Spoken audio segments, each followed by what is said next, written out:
Hi, I'm Amber Porter, a second-year chemical engineering student from Florida A&M University. For the past 10 weeks, I have had the privilege of interning at Kennedy Space Center under my mentor, Dr. Don Martin, and my co-mentor, Dr. Ali Shakian. My project was data mining of the lessons learned, and it consisted of three main parts: data gathering, data storing, and data mining, which I worked with my co-intern, Richard Hart. I will begin with talking about the first part of my project, data gathering. And what happens is a mishap occurs. And when the mishap occurs, it is reviewed by the Mishap Investigation Board. And what this board does is they review the mishap and create a report. The report that is created leads into the second part of my project, data storing. I will read and understand these reports, some over 200 pages, might I add, and extract lessons learned. These lessons I will then compile into a document and insert it into the Lessons Learned Information System database, also known as LLIS. When I compile all the lessons and insert them into the database, it leads into my third and most important part of my project, data mining. Data mining is different from searching. When you're searching, you use a search engine, like Google, and you know exactly what you're looking for, and you're just trying to find the results. Data mining, however, you don't know exactly what you're looking for, but it will give you a set of important things based off of the frequency of occurrence and the correlations based off of the data inserted into the database.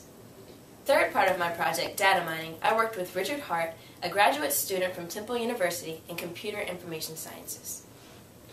Hi, so data mining or text mining is very similar to another process that we know as gold mining. With gold, you start off with your gold ore. You refine it through a couple industrial processes, and you're left with purified gold at the end. In this case, instead of ore, we're using documents. So first we have our documents, and then we go and we filter out unnecessary words in documents, and stop words. And what are unnecessary words? Well, conjunction words in the English language aren't necessary for data mining. It's useful for us, but not necessary to find general correlations between documents. So after all those words have been taken out, then we go to the clustering or grouping of documents, and that's done by looking at the frequency of terms and the correlations between them. And this is actually where Amber stepped in right here. I wrote the program, and she used the parameters of the program to find the general clusters of documents and the words of interest between them. The way I developed this program was through a program known as RapidMiner. It's actually built on the Java virtual machine, so it means that it can be used on pretty much any computer that can run Java. And that is pretty much how I developed this program. Back to you, Amber. We used RapidMiner to data mine into the LLIS database.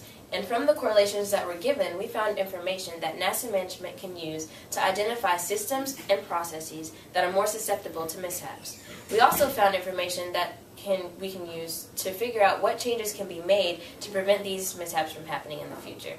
And what's so good about data mining is data mining reveals information to us that we probably would not have discovered otherwise.